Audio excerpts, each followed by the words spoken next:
Good afternoon, everybody. Welcome to Build. I'm Elena Shepard here from Yahoo Lifestyle. We're really excited. Today we're speaking to Laurie Hernandez, who has a new clothing line with JCPenney called Obsess, but she's also an Olympic gold medalist. She won Dancing with the Stars, and she hasn't even graduated from high school yet, so she's pretty impressive. We're going to check out her clothing line, and then she's going to join us out here on stage, so give her a hand.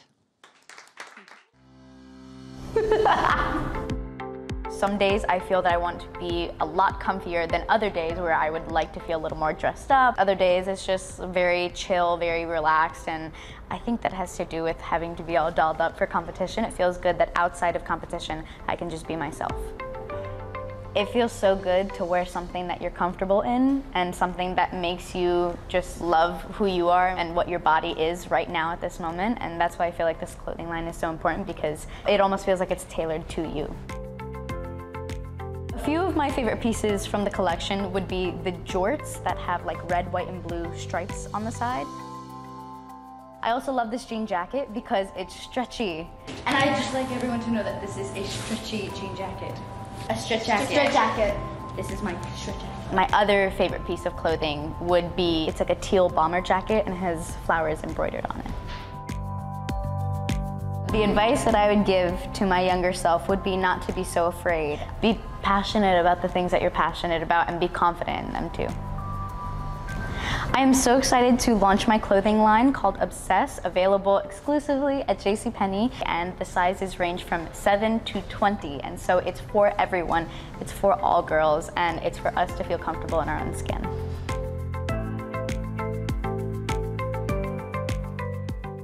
Give it up for Laurie and Obsess. Thank you. Hi, everybody. Congratulations. Oh my goodness, thank you. I mean, the clothes are so cute, and this is so exciting. I couldn't help but giggle when I said jorts. I don't know, something about that word is kind of funny, but yeah. So how did this happen? Did you always want to design? Were you into clothes? What's going on? I mean, I was always into looking at different like patterns and fabrics, and I always loved to put two pieces together. So when I was asked to be a part of the Obsessed clothing line, it was a no-brainer. I knew it was something that I wanted to do, and to be able to have the spring and summer line kind of all to myself, that was really neat too. It's amazing. And I mean, what I love the most about it, or one of the things I love the most about it, is that you're designing these clothes for tweens mostly, who, I remember being a tween, it was a lot of me like standing and crying in front of my closet and not knowing what fit, and like everything looked weird. Me. And what were you thinking about? How were you keeping in mind like changing bodies, body positivity, feeling good in your clothes, and still kind of figuring out who you are when you're that age? Yeah, so I think the biggest point of view that I had was that, like, as a gymnast, we always strive for perfection, and we want everything to be perfect. We want our hair to be perfect. We want our makeup to be perfect. We want our routines that we're competing to be perfect. But we also want to look perfect, and we want our bodies to be perfect too. But sometimes in our eyes, that's not the case. Being out of meet season or getting injured, I was watching my body kind of fluctuate, and I was also going through puberty, and it was just this whole thing that I was really confused about. And so I made this line in order to like show body positivity and say like, hey, you are all beautiful, and right now you're just growing, and that's normal, and that's fine, and just embrace where you are, because you'll never get those years of your life again. So that's what the line represents. I think it's so important to hear that, and it's so important for girls especially to hear, your body's going to look different on different days. Not every day is the same. Every day. It honestly, mine looks different all the time at this point. Or like, I think the clothing line is fun too, because there's different clothes. So like, some days if you want to wear a romper, you can wear a romper. If you want to wear jeans, you can wear jeans. Like, if you want to wear a fluffy dress, then wear your fluffy dress. Like, it's all for different days, and it's all, just wear what you feel comfortable wearing. Just be yourself. Be comfortable. Be yourself, man. It's good advice. So we have some images of the clothes that I kind of wanted to talk through with you. Well, here are you looking fabulous, but I love how flowery everything is. Are flowers a nice spring moment for you? Amazing. I don't know why, I really love flowers. It's just something that I've always loved. My mom loves flowers. My dad always loves to garden, so it's just like a thing But when making the line, we were looking at colors and patterns, and I was just like, I want flowers on all of them. They're like, maybe not all of them, but a lot of the clothes that I've created have flower patterns on them. So there was that, and also the color of the blue is one of my favorite colors. So yeah, So pretty. I think we have some more images too that are coming our way. Yeah, okay. Aww. So tell me if I'm being crazy, but it kind of reminds me of a leotard a little bit. I don't know, like something about the tank top sleeve and it's then the cut. Is Yeah, it the cut? the way that it's cut, it looks like a leotard. That's a very good point. I think so when I was creating the line, I also loved open shoulders. So like I'm wearing a romper right now, and the shoulders are actually supposed to be open. The shoulders open on that. There's also like a lot of the shirts, the shoulders are cut open as well. And so I like the design of that, and also the shirt is really, really stretchy. That's what I love about these clothes. They kind of grow with you. And another facet of the clothing that I like a lot is you have like really inspiring messages written on a lot of the items. So what do they say? So, well, a lot of them, one of them says like, dream it, be it. One of them says, this is beautiful. Another one says, I got this, embroidered on there. And that's definitely one of my favorite quotes. Just in case you guys don't know, when I was at the Olympics, I would always speak positive quotes to myself, even though I was so nervous. And I did that before the Olympics too, but live television caught me saying I got this right before I competed, and now it's a thing. Do you still say I got this to yourself? I do. There are days where I'll be going to take a test, and I'm just like, okay, it's fine. I got this. Everything is going to be fine. And it's really helpful. Speaking of I got this, let's talk a little about She's Got This. So you guys, Laurie has a new book that was just announced. A children's book is coming out very soon. It's called She's Got This. Yeah. And can you tell us a little about it? So basically, it's about a little girl named Zoe. We got the name because that's my middle name. And it's about, surprise, it's about a little girl who wants to do gymnastics. But basically, what I'm hoping that the kids will grasp from it is that in one part of the book, you notice that little Zoe wants to do gymnastics, but she keeps falling.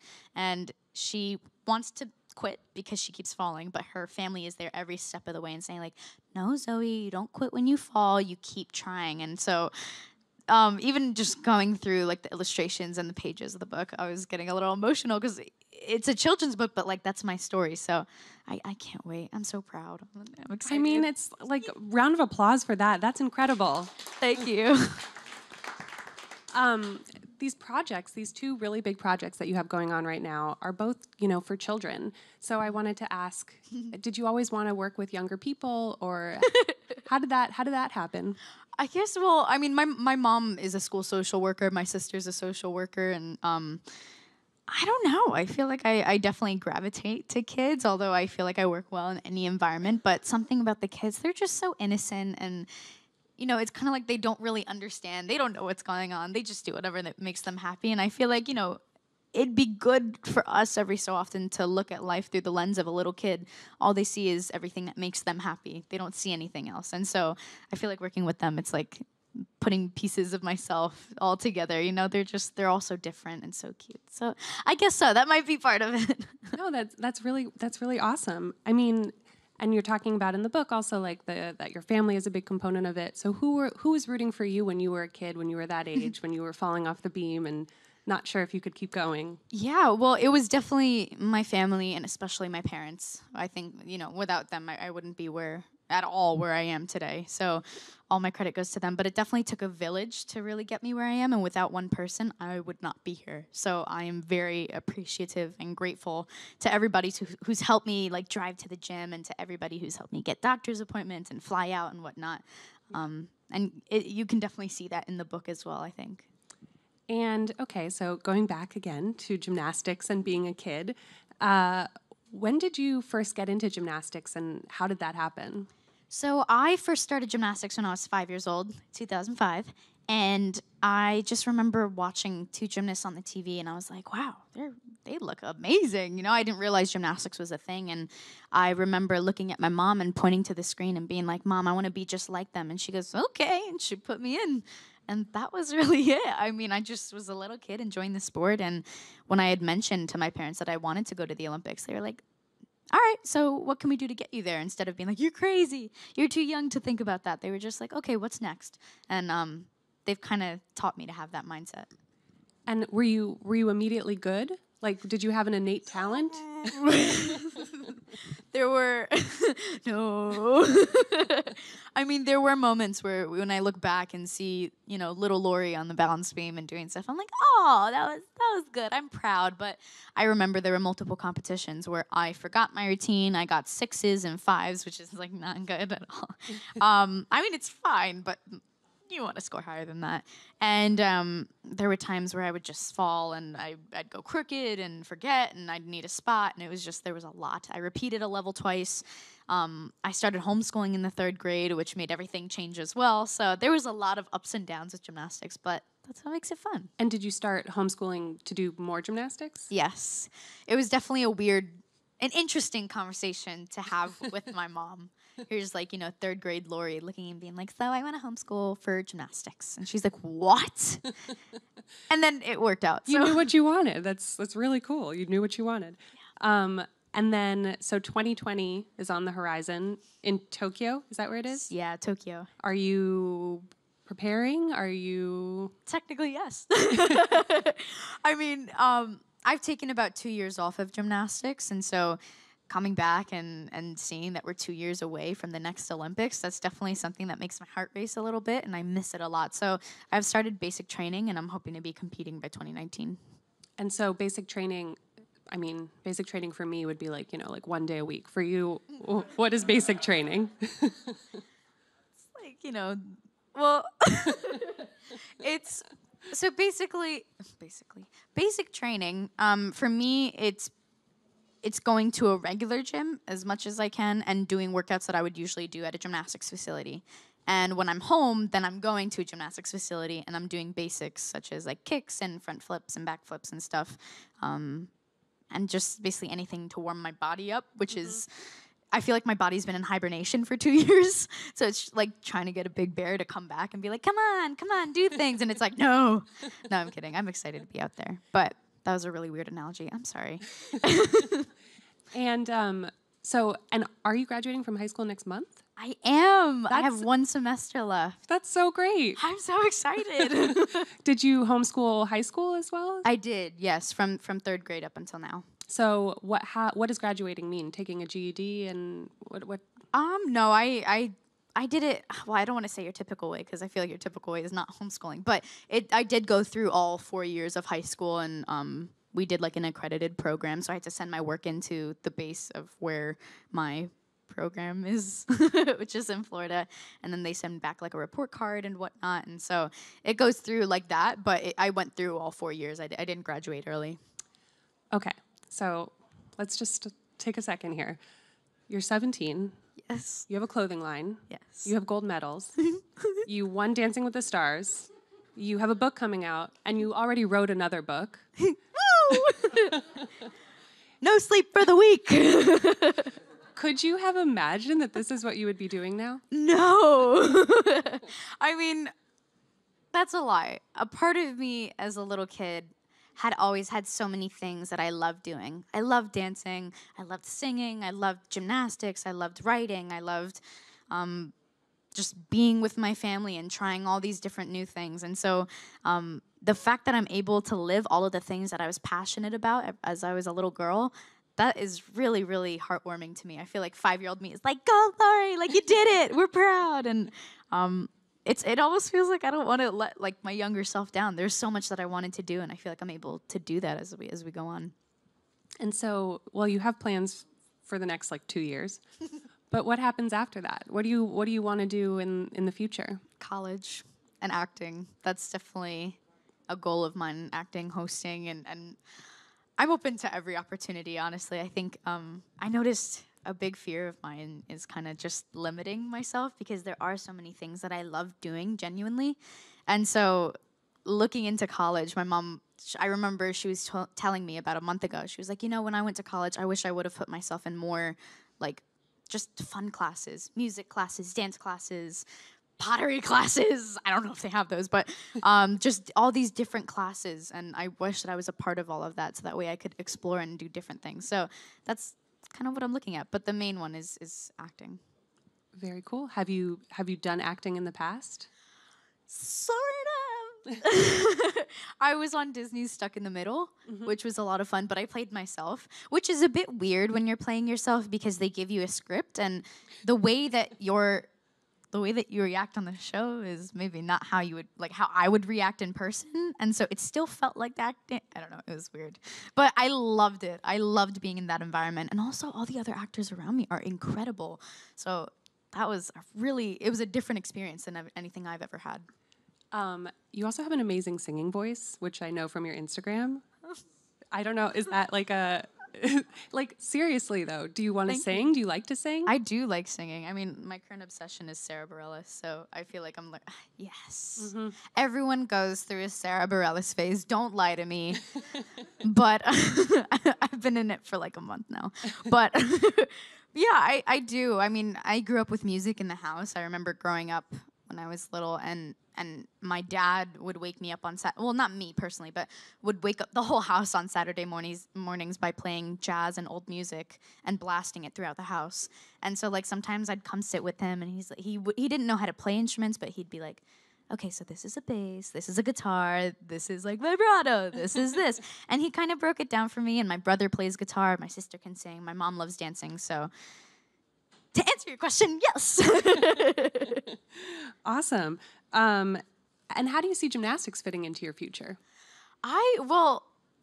It's uncommon for a gymnast to be a gymnast past like 25, although there is a gymnast who went to Worlds, and she's 41, and she's amazing. Oh my gosh. She's incredible. So every time I say past 25, I'm like, a liar. But I think, it also depends on where you are in life. I feel like there's a lot of gymnasts who try to come back and maybe it doesn't work out that time. There's a lot of gymnasts who come back and it's successful and they try to go back a third time. I mean, everybody's career and everybody's choices are different. So I'm hoping that I can stay in the game for a while. Cool. And just for another follow-up question about Obsess while I have you, what did you learn about yourself doing this project? It sounds like it was something really different from anything you've done before. I think the biggest thing that I learned, because I'm promoting body positivity, I'm promoting self-love throughout the clothing line, especially to tweens and teens, because I feel like boys and girls, but I feel like especially girls, you kind of go through this rough patch as you hit like that puberty stage, and you just feel like you don't know what's going on, your body's changing, everything is kind of changing. So it's almost like this clothing line is just a lot of comfort to them. And I think I also wanted that as a gymnast. I wanted that comfort to say, hey, like I still feel good. I love the way that I look, and I want other girls to see themselves as that way too. And my last question before we take it to the audience, I know they have some questions for you too. Yay. Is just, you're a role model. You have this huge platform now. I mean, people all over the world watch you and watch you excel at all these things that you do. One, how do you stay true to yourself? And what would you tell girls who are like, how do I be like you when I grow up? Oh my goodness. Well, I think the first one, staying true to myself. As long as I'm grounded and centered by my family, then I'm always myself when I'm with them. When I'm home, I'm still doing dishes. I'm still taking out the trash. I still have to do my homework. After the Olympics, coming home, nothing changed. Mm-hmm. And so that was the best thing that I could have ever asked for. And I feel like every time I'm home, I'm always myself. I'm always in sweats and a top knot with my hair. I always look crazy. And that's like the part of me that I love best. And so I feel like I've been able to keep that because of my family. I think I have had a few younger girls say, I want to grow up and be like you. And I always try to tell them, you can do that. But don't forget that you are who you are. So don't forget to follow the things that you're passionate about. And if you want to add an extra flair in there, add that extra flair, Just, you can go down that road, but be yourself in the process. So I think that's the biggest thing when it comes to that. It's really good advice. And I know we have some questions. Yes, right here. I like your shirt. Oh, thank you. It's really cool. Yeah, thank you. Laurie, what qualities does an Olympic champion have to possess in terms of the gymnast, in terms of mental, physical abilities that really stand out? Ooh, I think everything really stands out in its own way. I do personally feel that gymnastics is more mental than physical. I feel that you can do all the repetitions, but when it comes to competition, if your head isn't in the right space, then all that work kind of moves to the side. And so there's a lot of that where when you're in practice, not only are you training your body, but you have to be training your mind too. And I think that that's a really important balance in the sport. Yes. Hi. Where do you see yourself in 10 years? This question scares me so much. Well, actually, it doesn't scare me as much as it used to, because before, whenever I was asked where I would be in 10 years, I was asked that question after the Olympics, and my biggest fear was that I wouldn't be able to, quote, top what I did at the Olympics. And as time passed, I noticed that, you know what, that's not the case at all. It doesn't have to stop there. There's so much that I love, and there's so much that I could be doing. So it's hard to predict where I'll be. Hopefully, I'll be acting, but if life takes me down another road, then I know that it was the right choice for me. But yeah. Here in the front. Hi. Hi. Thank you so much. So the first question, I have two, but they're about your children's book, which sounds amazing. How long did it take you to write the children's book?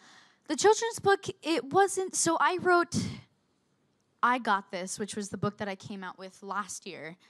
That took a little while. That took a few months. And it was just jotting down everything that like my journey to the Olympics. She's Got This was kind of a summary of that, but also there's little like brownie points, and there's little things in there that are a bit fictional, or there's little pieces in there like,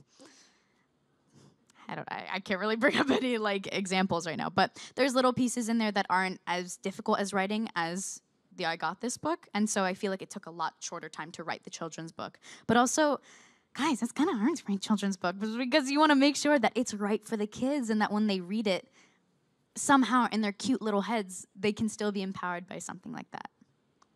So that leads to my second question. This is, what children's books do you like, or were you inspired by when you were little? I really liked Dr. Seuss as a kid. I don't know what it was. As I get older, when I reread Dr. Seuss books, I always get like really emotional. I'm like, he is just such a smart man. Like, oh, the places we're all gonna go, we're all gonna get somewhere. Like, it's so inspiring. But as a little kid, you just see that he's rhyming, and you see that all the adults are telling you that his words are really empowering, and you don't really get it at that age, but something about that just really sparked an interest in writing for me, even as a little kid. So I liked that. When I was a little older, I liked Junie B. Jones, which was amazing. The drama in those books, so good for a third grader. Thank you. We have one final question. Hi, congrats on all the immense success that you've Thank you. had. I was curious, as a top athlete and whatnot, what's your next favorite sport that you either watch, or would you love like being competitive in? Ooh, I think diving and synchronized diving is insane. To watch two people do the same flip and land at the same time, but also have the same form, grab in the same place, which I think is really important, because as a gymnast, some girls, if you're doing front flips, some girls like to grab in front of your knee, some girls like to grab behind. It's like you guys have to grab at the same place, you guys have to twist at the right angle. That's nuts. But diving, however, I don't know if I would try it, because as a gymnast, I'm programmed to land on my feet. So to have to land hands first, I think that would really spook me out. But yeah, I like that. I consider dancing as a sport too, so I like watching dancing as well. I have to ask you one more question. Yes. As a Dancing with the Stars fan, what's the biggest difference between like being amazing at dancing and amazing at gymnastics? So there is a very, very, very large difference between the two. And I noticed, like, transitioning from the Olympics into Dancing with the Stars, the biggest question I got was, oh, do you think you have an advantage? And I do have an advantage because I had the stamina to do the routines, but I had not taken a dance class before Dancing with the Stars. And so going into that, I mean, I went from going barefoot for 11 years to learning how to dance in heels in 11 weeks. I went from dance, not even walk. The amount of times that I stepped on my partner and elbowed him, it was bad. And then doing gymnastics solo and competing just by myself, even though it's a team event, to now ballroom dancing with another human being who is supposed to lead me when I'm used to leading myself. that was weird. But it was also just, it's getting used to something that I've never done before, and I enjoyed every step of the way. That's amazing. Laurie, thank you so much for talking to us. Thank you. Congratulations and good luck with everything. Thank you so much.